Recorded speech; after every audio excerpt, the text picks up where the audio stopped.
Well, we always get questions about them. For one thing, our research room, that's usually open on Tuesday afternoons from 1 to 7. We'll have walk-ins who come in with family questions and questions about, well, my grandfather was a Mason, and I wonder if you have any records, and what were the Masons involved in when he was a member. And then we also recently got donations from some of our local Masonic groups, among other orders, that sort of added to the history that we knew about the organizations. So whenever we get new information, we want to try to help make that become more of the public conversation.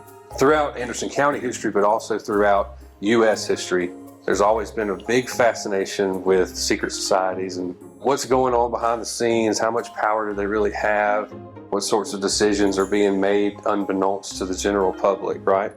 In our community might not really be considered all that secret at all. Membership, for instance, was usually very much out in the open.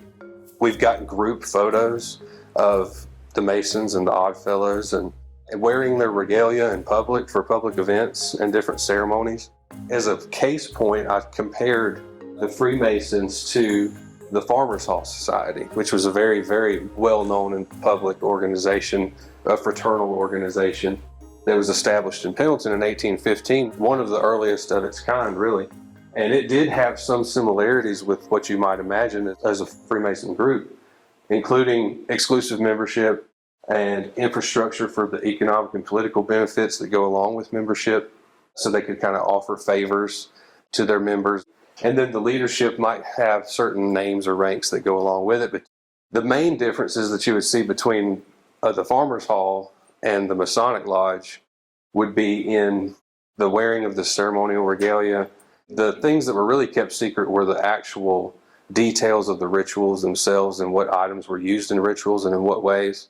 By far the most recognizable and famous of the secret society meeting places is downtown on Benson Street, where the Masonic Hall here in town would be built. Masonic history in South Carolina kind of extends much further back. 1730s really is when it got started. In Charleston, the original Masonic temple at Benson Street was constructed in 1855. The lodge featured a small auditorium even at that time, and there are countless stories of these auditoriums being used for different shows and plays, meeting places for public forums, churches.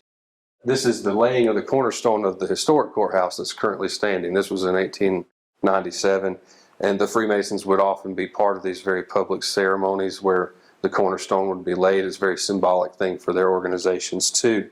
And another cornerstone that was laid was for the Carnegie Library in June of 1907. Freemasonry by far has the largest footprint still in Anderson County or in South Carolina, and probably nationally, of any of the orders that we studied. So this is a picture that we believe to be of the Improved Order of Red Men, and they are not a typical group. They were established in the 1830s, 1834 to be exact, as an outgrowth of the Sons of Liberty. And in particular, their expressed goals were to teach American history and to inspire patriotism. They also had a lean for the laws and temperance. They're one of very few of the societies we study but the religious sort of aspect of tying the militaristic imagery with religious meaning is not there. The Knights of Pythias borrowed their name from Greek mythological characters of Pythias, so this bond of friendship was one of the founding principles of the group and the order. But their community service really focused on orphaned children, and that was something that was also shared. A lot of times groups with the same initiatives would work together with some of the same monies to try to accomplish the same goals. This was an English group originally, and the Oddfellows name just comes from, well, people who do any odd thing, tradesmen, they can all come. And it was more labor focused than some of the other ones. Very regularly we'll use imagery like a bundle of sticks, because obviously you can break one very easily, but if you tie hundreds of sticks together, they're very, very strong. So the Knights of Columbus are a Catholic order, and their swords brings to mind the passages where it talks about putting on the armor of God, biblical passages. It wasn't directed at people, it was more of a spiritual battle. They date back to the 1880s, but of course anyone familiar with Anderson County history would know that our Catholic population was very small into the post-World War II years. I mean, after that it really started to expand. Immigration, different families coming to the area was a big part of that.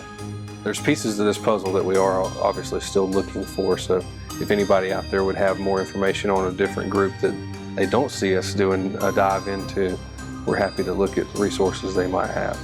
We've got a lot of partners who have helped us a bunch, individual members and also at the lodge level. And also from families, I mentioned the family of Moses Holland that played a huge role in preserving some of his Masonic regalia that has lasted from the early 1800s. And the museum now cares for those in our permanent collection. So it's kind of an honor to have things that date so far back in our county's history.